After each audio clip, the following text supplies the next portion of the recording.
Hello, ladies and gentlemen. Welcome back to another episode of Season 3 of the Rule 34 podcast. No intro today. I'm Jack, joined by Dominic Castillo. Winton from Overwatch.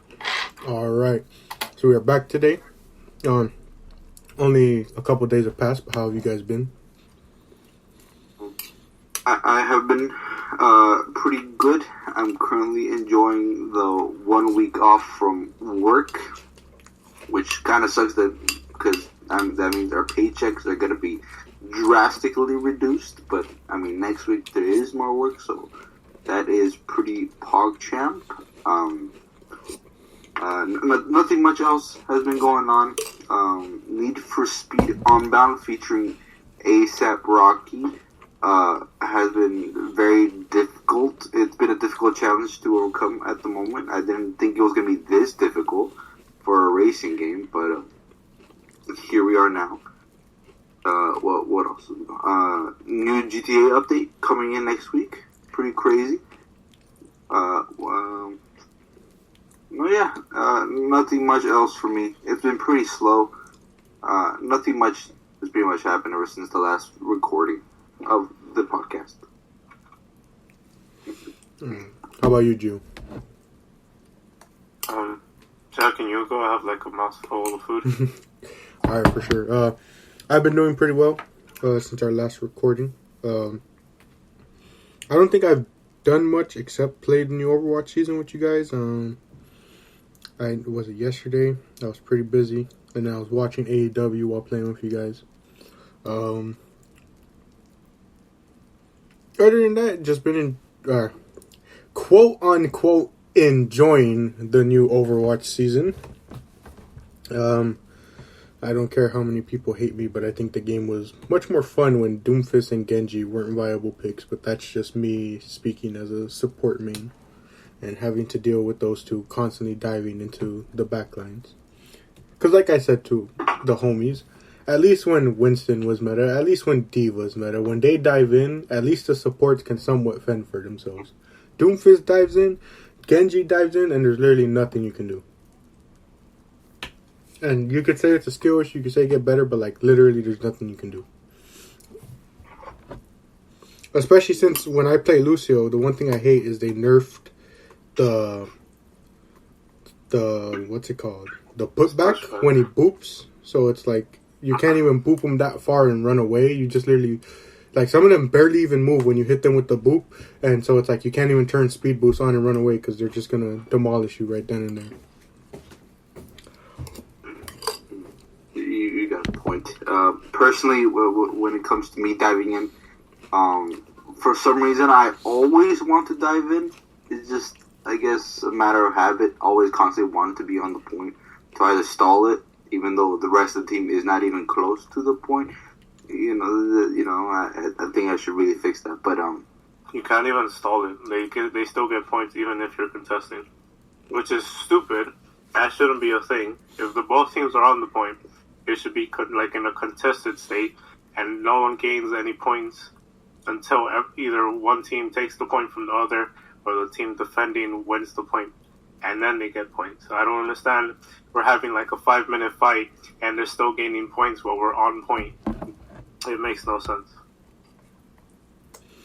Especially because of how much Overwatch is a game of momentum, it's literally almost impossible to come back from 99-0, you know? True. Don't even get me started on trying to come back when they've gotten such a big lead on a push map. Oh, yeah, especially push maps. Push maps, canonically dead.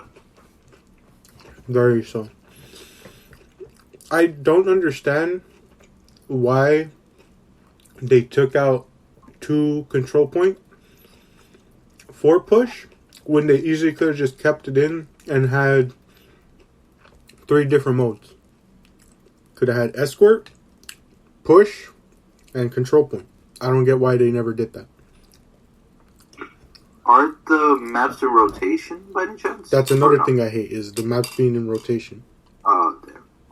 Because it's like...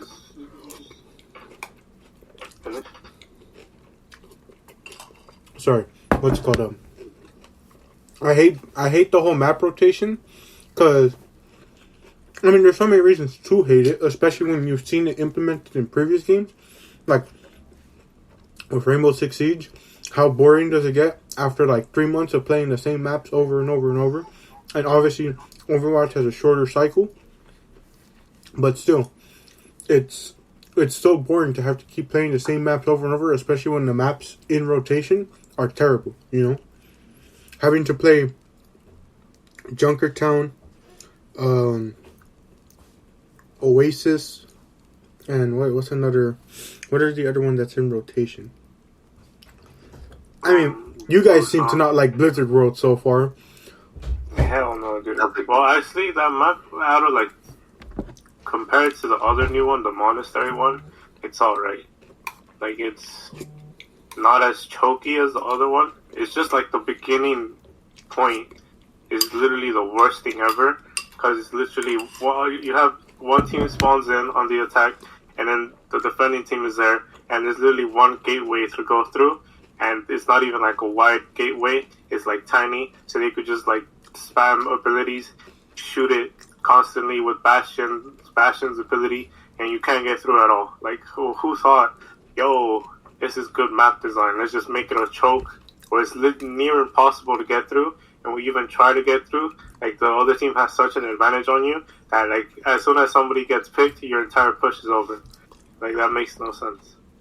It might be a skill issue, maybe there's, like, a different strategy that we could have tried, but that map is, that part, the first part of Blizzard World is not good, in my opinion.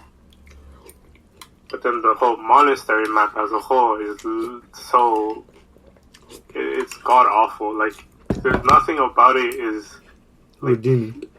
Yeah, like, you have, the defending team has a height advantage on you. They have high ground on you the entire time you're trying to push the payload. Yeah, it's especially hell when they have a Junkrat. Yeah. There's like that one like part, like after you see like the incident corner, like right after how it's like the snow cave, how there's just like a window up there where someone could sit with like this torb, and like whenever you try to shoot them, you get them low. All you have to do is back up and then get full, and then they could re-peek. Like there's nothing that you could do in that section to finish off a kill, because the only way to go is up the ramp where the rest of the team is waiting for you, and it's just like, okay, we have one guy peeking us who's like poking us. Can't do anything. We can't kill him because we don't have like a one shot. We don't have like a Widow and Ash or something that could get like a lucky shot off and kill him. Okay, so we can't deal with him, right? Let's try to go through all we can, because the rest of the team is there with the 2 support, the tank, and the other DPS holding it on the choke point, and we can't do anything about it because when we try to get close, the Torb just comes in and does this all over the floor. Oh, we have to back up again. Oh, another. Oh, we have to back up. Oh, everyone's dead. Alright, let's try again. Oh, the Torb is poking us again. Like, what are you supposed to do? Like, it's like, even I switched to May to block off the thing, and the soldier just shot it. I was like, oh, there goes my one strategy to try to counter the map flaw. Oh well, it didn't work. What do I do now? Like, what are you supposed to do? Great game design. Great game design. Absolutely terrible. And going back to the main point, Dom. Another thing that basically, apparently the whole reasoning behind them saying they wanted to do map rotation was so that new players wouldn't feel overwhelmed. Like the same reason why they locked a bunch of heroes and made you unlock them one after the other in the game. They were like, oh, we're doing map rotation because we don't want them to get too confused by having to memorize all these different maps.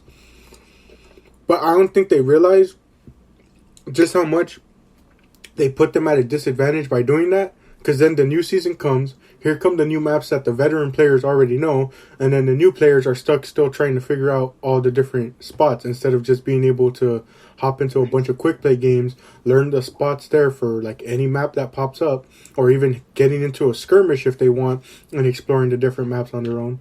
No, they have to sit there and barely learn the maps anytime they're introduced, and then it's like, for what? By the time you finish memorizing this and getting good at playing a certain map, boom, it's out of rotation. What's the point at that point? Like, you just learned all that for nothing, because then now, boom, here's a new set of maps that you had to learn. And it's like, they made it more difficult for the new players rather than easier. Yeah, I agree with that. I think what's also worse is that I think if that's not their best excuse as to why they're implementing map rotation, it's because they're probably going to fall back on saying, oh, you know, our servers are not, you know, capable of, you know, allowing every single map to be allowed for, you know, for all the players. And what's even worse is that they probably can and they probably could, but they just won't, either because they're either, you know, lazy or just. It's like it's a very like huge cop out, because every new season they're like, oh look, these are new maps, and all the new players are like, oh, new content, like new maps every season. But everybody, all like the OG players are like, oh, this is just recycled stuff. They're like pushing it as new content, even though like the large majority of the player base played it in Overwatch 1. But they're like, oh, it's new content, check it out, or like updating the game map wise. Yeah, like, the example I can give to that is anytime we've played, you know, a couple of our friends who are new to the game, they'll, like, see, like, when they first saw Blizzard World, they're like, oh, is this the new map? And I was like, no, it's new technically because it's in rotation, but this is a map from Overwatch 1, you know? But you got people, like Gio said, seeing these new maps and thinking, hey, new content, when in reality it's like Overwatch 1 players are like, yeah, it's new content to you, we've played this map before. Man. That's how. Or wait, Gio, I don't know if you went and said how you've been so far. No. Pretty much the same as Dom. I've been enjoying the week off from work. It's been a nice change of pace, given how it's more than likely that we got called on to work on our days off. So we didn't really have days off during work, but now we actually do have days off. So it's nice to finally have 16 hours a day to waste on completely nothing. And since the new season dropped, we've been playing a lot of Overwatch. Well, day one, we played a lot of Overwatch. It was, I don't know, maybe like 9 hours in total. And it was a lot of fun. Day two, we didn't play as much because, you know, everything was going horribly wrong. But it's been fun being home and, like, you know, being around the dogs. I haven't seen them in a long time because of work. It's nice to, you know, like, chill with Rambo, chill with Nala. It's nice seeing my parents, my mom on her days off now. Haven't, like, I don't know, it's been like, ever since I got into work, I haven't been able to spend time with the people that I'm usually with. So it's nice to finally have time to do that again. Mm-hmm. But yeah, overall positive vibes, let's get this dub. Yeah. Kind of thing. And before we move on to the main topic, the other thing I want to add as to why the first couple of days have been rough, especially competitive-wise, is because instead of having people just do their placements again, they did a whole decay system where you are deranked a bit from what you ended off with on the season, and you're able to, like, you're basically, like, it's easier to work yourself back up to the rank you were around, but, like, it ends up putting a bunch of people in your lobbies that aren't supposed to be in your lobbies, you know? And that's been, like, the tough part. And even Blizzard themselves put out, like, a message saying that, like, oh, sorry for not, like, clarifying this to our player base, but, like, this is kind of the way we're going with. And I guess, like, they were just saying, oh, we'll do a better job of keeping the player base informed. Which, I don't know. I guess, real quick, before we move on to our topic, what would you guys say? Has Blizzard been doing a good job since Overwatch 2's release when it comes to, like, keeping people up to date on the stuff? I feel like, yeah. Oh, my bad. Sorry, I was just gonna say, I personally think they're, like, in the middle, where they could be doing a better job with, like, I guess how frequently or how fast they get, like, updates out when it comes to certain stuff, but they're not doing a completely terrible job where they're just leaving you in the dark. Yeah, I agree with that. They've been, it's either like Blizzard on their main account or like their community managers. They've been like posting tweets, sharing information about certain decisions that they made. Even like, it wasn't even that. I think it was, I don't know if it was like day one or maybe like early day two when they posted the thing about the new rank decaying system that they're going with. It was pretty fast, but I feel like I feel like they're a little like disconnected with the game, gameplay wise, because of the recent like balance changes that they did. Because they didn't really like there were changes, but it didn't really affect how the game is played. Like Sojourn is still a thing. The only thing that really changed was Doomfist was given like a little too much of a buff, or he's viable finally, but it's like it's too much. Because I've heard I watched the video, Flats. He did like an explanation of like the Doomfist changes, and basically from if he goes through like a full like ability cycle, it's just like 4 seconds where he doesn't have anything, and you have 4 seconds to deal with him before another cycle starts. And I feel for like the average player, 4 seconds is not enough.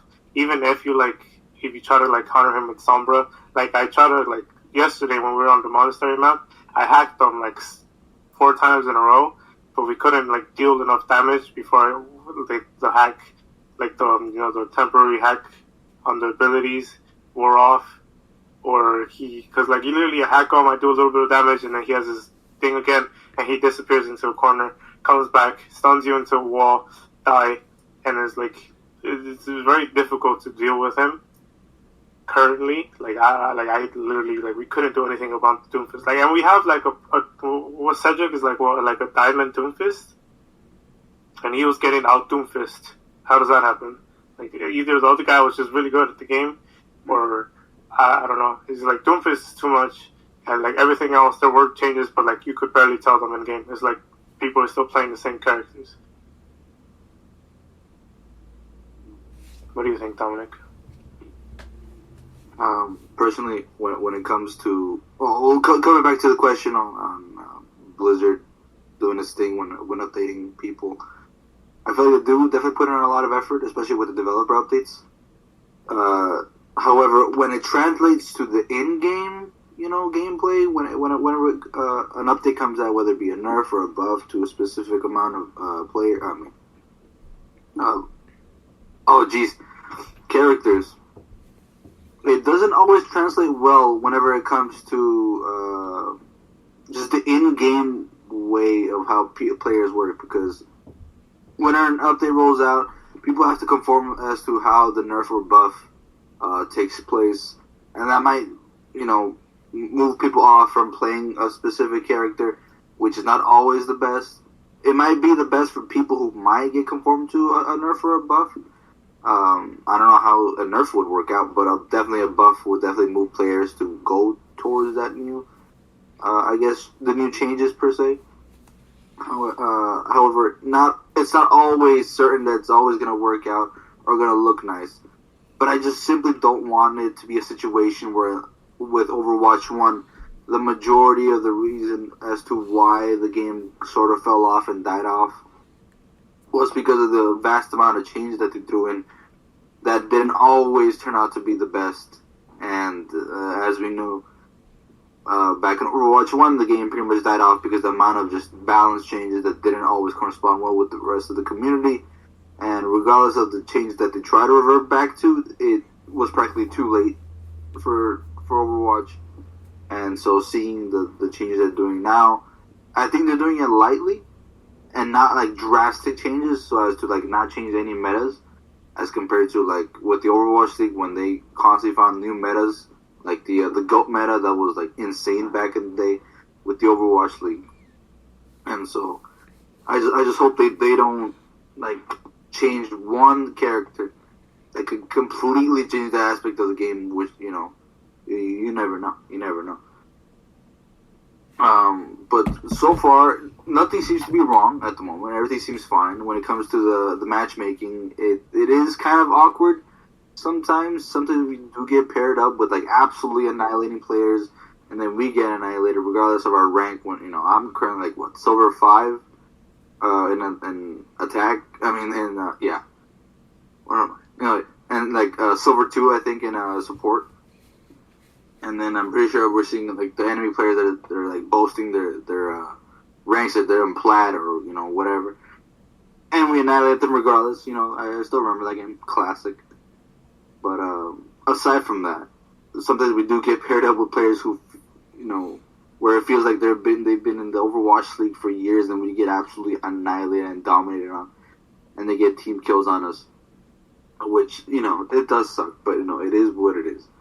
We'll get better eventually, but yeah, that's pretty much all I have to say about the Overwatch changes, the updates. But I also have to say that the Overwatch updates do have some, good intent. I would assume that when it comes to the changes, but it's just there might be some how would you say, people who don't always take it too hard when it comes to like a specific character that they like, and then they get nerfed, and then Twitter explodes with negative hatred per se. Yeah, man, I love Overwatch. All right, well, we have about 24 minutes, so let's quickly transition into our album review, because that is our main topic of today. Metro Boomin finally dropped his album. I think it was originally supposed to drop in November, correct? But he delayed it till December, and here we are. After a full week of time, we're here to review it, and because it's such a long album, we're not going to go track by track, but it's basically when for those who don't know, Metro Boomin is a producer, and when he does these albums, he has a lot of different artists featured on the songs. It's basically a compilation album, if you want to say, or like a collaboration album with a ton of the different artists in the industries. He previously had Not All Heroes Wear Capes back in 2018. He's also had Without Warning, which was a collab with like 21 Savage, Offset, basically the Migos from there.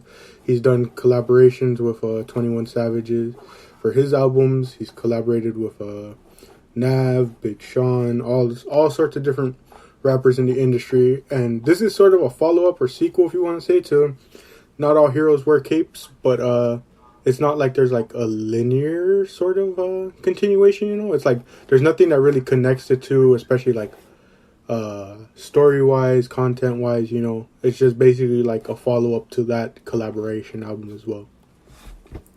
And so getting right into it, what were some highlights for you guys? Some highlight tracks, some highlight features versus whatever it may be, and just general thoughts on the album.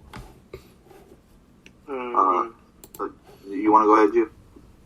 Yeah, I kind of like want to start off with like expectations first. Oh yeah. Because I don't know, when we heard Metro was dropping, I thought, oh, this is gonna be another banger, because the first Not All Heroes Wear Capes was such a good album. Like, I was listening to it just last week while I was cleaning up rooms towards the end of my shift, and I was just like, oh, dude, this album is so good. Like, there's not a single miss on this album, in my opinion. And then I was kind of like, I was looking forward to another one. I was like, the sequel. I was expecting it to be like the direct sequel of Not All Heroes Wear Capes. And so when we started listening to it, we did like a little listening party when it dropped. And at first it was alright. Like the first song was just setting like the tone for the album, which it really did, because most of the songs are kind of like similar in a way.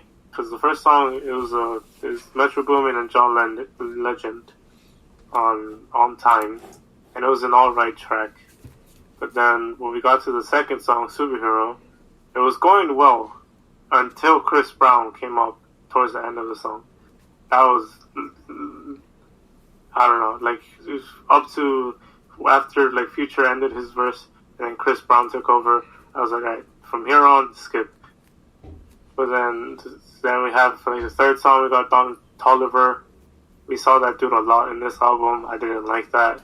It felt very like repetitive and the same. Because I'm not familiar with that guy, but I just felt like, oh, here he is again. I wasn't excited to hear him again. It was kind of But like a good example, like I know this one's kind of like 50-50, I guess, with the community, is Welcome Down, Feed Mustafa. I really liked his feature on the song. It was like better than what Chris Brown did. Yeah. And it was way better. Like, that was definitely better. I like that one a lot. And then Niagara Falls was really good. I wasn't expecting to like it because I'm not really into Travis Scott, but I really liked his verse. And then with Morgan Freeman towards the end, I was like, whoa. Or was that Creeping? I don't remember which one had Morgan Freeman towards the end. It was either Creeping or Niagara Falls. But speaking of it, Creeping was really good too. Metro Spider was amongst like the top for me. But yeah, overall this was a very like 50-50 album. There was a lot of misses because of the features that he chose to go with. What about you, though? Jeez. Oh, my bad. I was going in with the first impression. Mind you, I've never listened to a Metro album before. The only instance, my bad, where I had, I guess, an interaction with any sort of music from Metro was, the meme with Metro Boom, make a boom, and just all of that. But aside from that, coming first to the album, I enjoyed it at first. I thought it was pretty cool. With John Legend, I'm like, yo, what, John Legend on the album? I listened to it on time. It was pretty nice. It was pretty nice.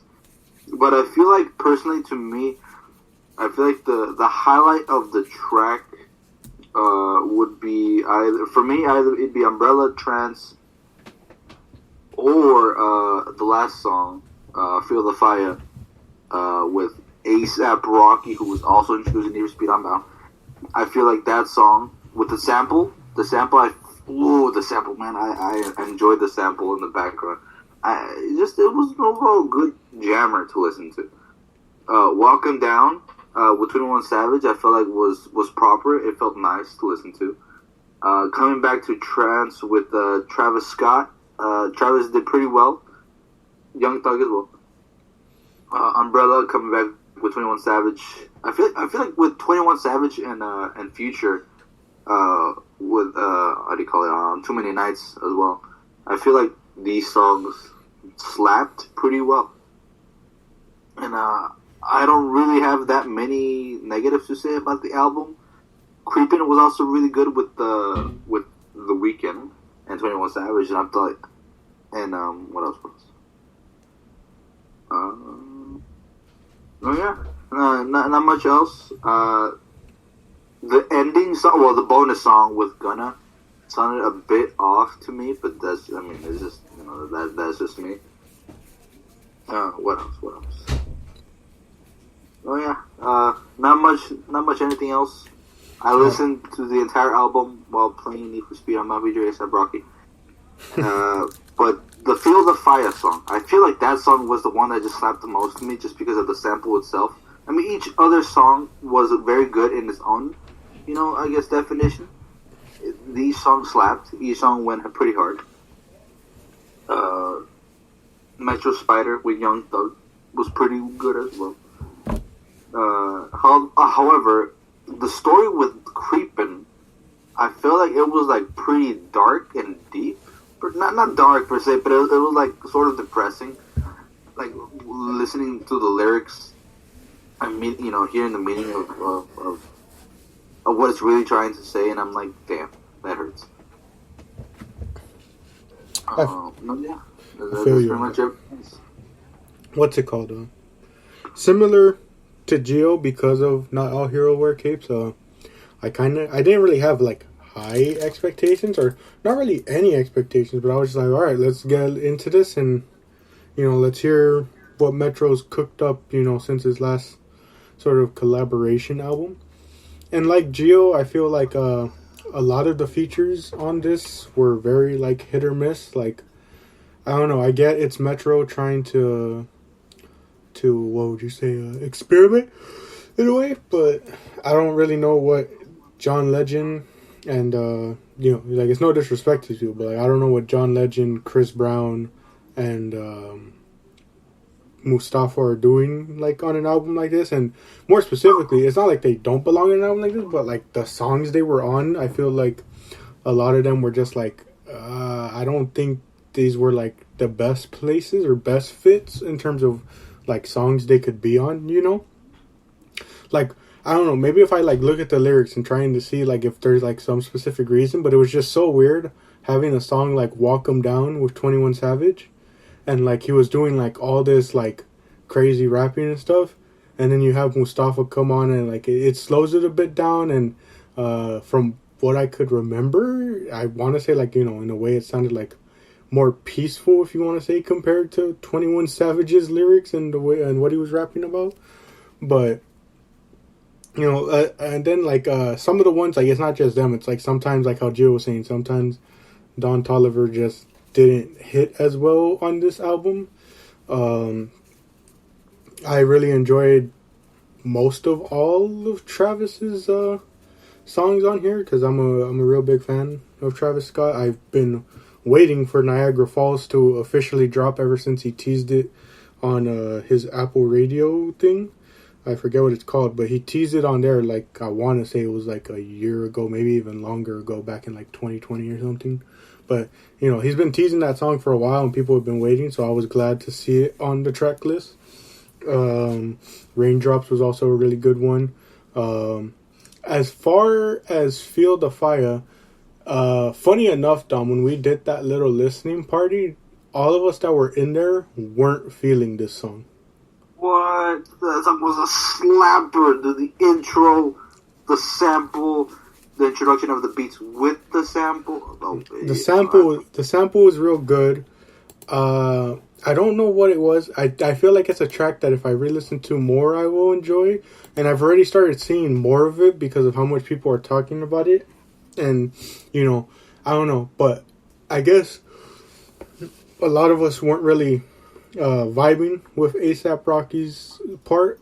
And then, you know, rest in peace, Takeoff. This is him on the song, you know. And I guess, I don't know, at the time, a lot of us just felt like, I don't know, Takeoff doesn't feel like that's the beat he should be on. But the more I've seen people break his part down, the more I not only enjoy it, but think it's one of the best parts on this album. Because I don't know, I know we definitely didn't catch this off of first listen, and it wasn't until people brought this up that I caught it. Did you know that on his verse, Takeoff rapped the whole alphabet? Oh yeah, I was looking at the lyrics. He rapped the entire alphabet going down. Dude, that was something. That was probably one of the best things I saw, dude. Was the fact that this man rapped the entire alphabet, and I couldn't believe it that like I didn't catch it when it happened. You know. Hold on, I'm trying. It just goes to show how talented he actually was. Yeah, this man was insane. I saw people breaking it down, and I was just like, dude, I did not catch that. Like, I'm looking at the lyrics right now, and like, it's still impressive that like he didn't fully go like in order, because there's some parts that like weren't going together, but you know, like, I don't know, like the part where he went from like LMNOP was like one of the craziest parts to me too. I was just like, dang, dude, this man was creative and gifted when it came to like writing verses. And I know some people are gonna be like, oh, it's not that impressive, but like it was pretty impressive. And re-listening to it back, I was like, dude, that is actually crazy. Like that improved its quality to me when I caught that, you know.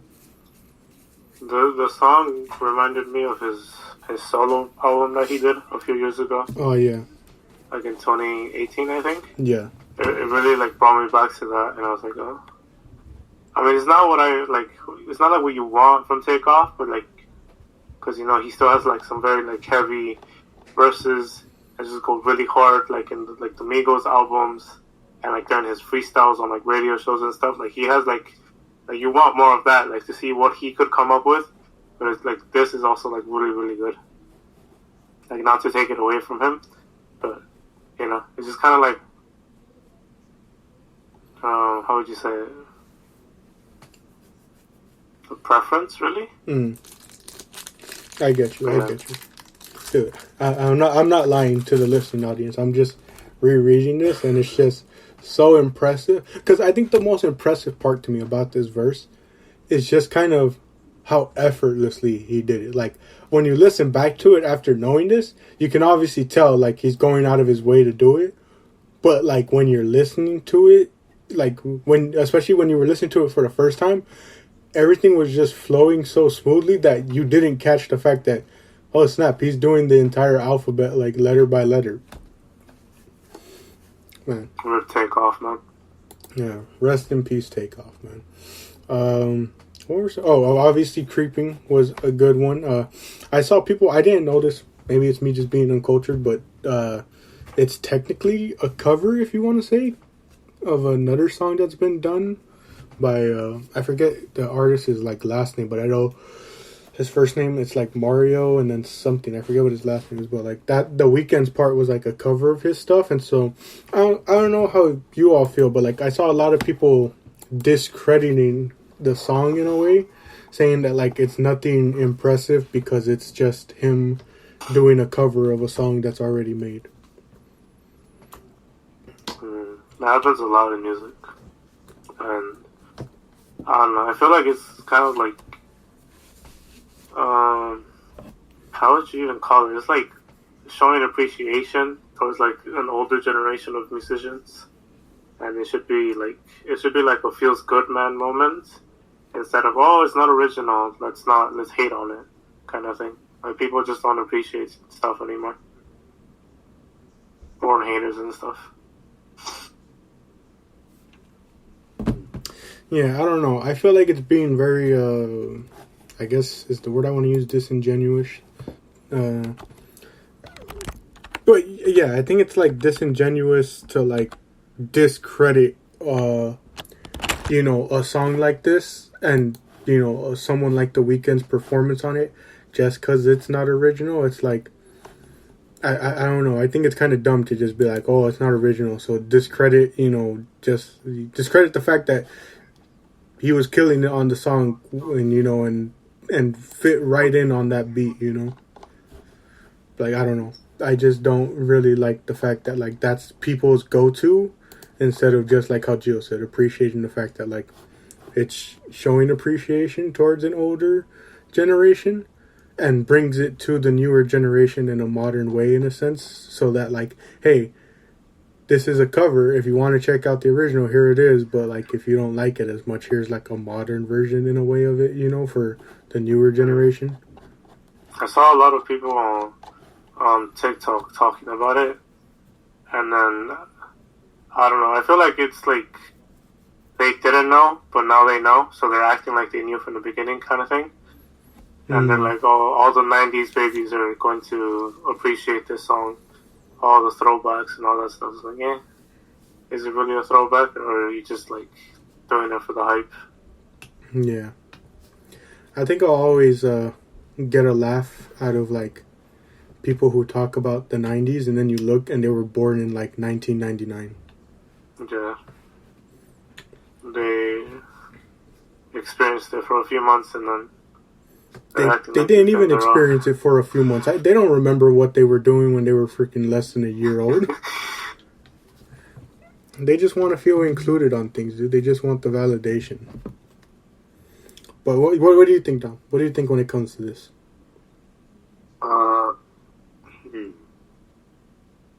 I mean, personally, I don't really have much to throw into. I guess I can't really throw much of my 2 cents. But.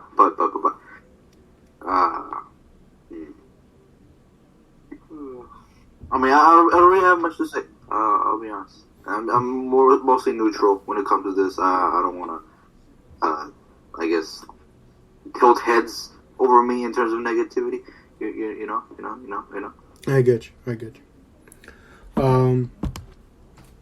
We have about 5 minutes left. So, any final things you guys want to say on the album? I know this has kind of been like a short review, but I think we've pretty much said all we need to say. Like, there's not much to go in depth on other than just, the fact that, like, to us, some verses didn't hit as well. Some, let's see if we come to an agreement on this.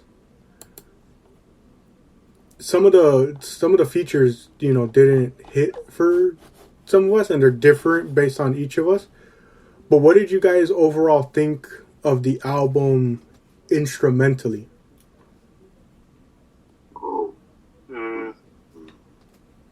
It was pretty much expected from like a producer like Metro Boomin. Like instrumentally, like you can't get. Well, I mean, it depends on preference and all of that. But to be honest, like you can't really get much better than that. It's not like it's kind of like it feels like the beats were wasted on some of the features, but that's just because of our taste in music. But instrumentally, Metro Boomin did an excellent job on it. I was going to say, like, I don't know if you guys follow him on Instagram, but he lost his mother a couple of months ago, and ever since then, he's been posting like a lot of like Bible verses and like stuff that he's like reading to kind of like help him cope with the pain of losing his mother. And I was really expecting the album to kind of reflect some of those feelings, but I don't know if the album was already like made before the tragedy happened or after. But like I feel like in some of the instrumentals you could kind of feel it. Like you could be like, yeah, this like definitely like I could feel some of that on this instrumental. But that's just me. What about you, Dom? I feel like the entire album sounded great. It sounded nice. The samples, the way it was produced, felt well. With the introduction of Chris Brown, I kind of felt like it was a bit off. Only because the past controversies with him. But aside from that, I felt like the rest of the features, 21 Savage and Future, I felt like they popped off really well. The production felt, I guess, not unexpected. It was mostly expected, as Gio states. But it was overall very nice. With this, I've listened to it on the Crusher Evo, so like the bass was cranked up to the max, and so I felt like everything just amplified per se. With John Legend, I didn't expect for John Legend to be on the track. That was a bit unexpected for me. The rest of the track itself, especially with A$AP Rocky from Need for Speed Unbound with Feel the Fire, I felt like that was personally the best in terms of the sample. Only because I don't know why. It's just the sampling itself just felt nice to listen to. A little bit of the lyricism with the alphabet just being laid out. To some people, they might have not noticed it first time. I somehow noticed it first time just listening to A, B, C, D. But aside from that, what else? With The Weeknd and 21 Savage, I thought that was really nice to listen to. But overall, again, I don't think there is much of a story that can be connected, as you stated, Jack, before. There's not much of a story that can be all in one, as compared to like other albums from other artists. But aside from that, I feel like to rate the album, I'm not sure what to give it, I'll be honest, because there's a bit of replay value from some of these songs, as to personal taste, but it's not the best of the best. It's not like an absolute banger, personally, aside from what the numbers say, because I think, Jack, do you by any chance know how many numbers this album made so far within the first week? Let me check, but I think the rumored numbers still stand at 150K. 150K. That's a slapper already. Yeah, definitely a bigger improvement over a lot of different artists. Indeed. Like a lot of artists have been struggling to sell numbers, not Metro Boomin. I think they said, between 140 and 150K. With about a minute left, though, I'll real quickly say, I saw a couple people complaining that the album wasn't as diverse in terms of, like, beats, but I don't know. That's up for re-listens, too, to see if that really holds up. But with about 50 seconds left, what would you guys give this album? I would give it, I want to give it an 8. Because it was just solid, or a 7.5 only because I'm not sure if this is like a legendary slapper, Yeah. What about you, Gio? I'm gonna give it like a 7.5. Yeah, I agree. I'm gonna give it like a 7.5. Wasn't the greatest because there was a couple misses, but still a really solid album. Basically to end off the year, as I don't think we're gonna be getting too many albums towards this end of the year, so We'll see you all. We'll decide what day we do our top 10 albums. But until then, we'll catch y'all in the next episode. And as always, if it exists, we have an opinion on it. Thank you, and we'll catch y'all in the next episode.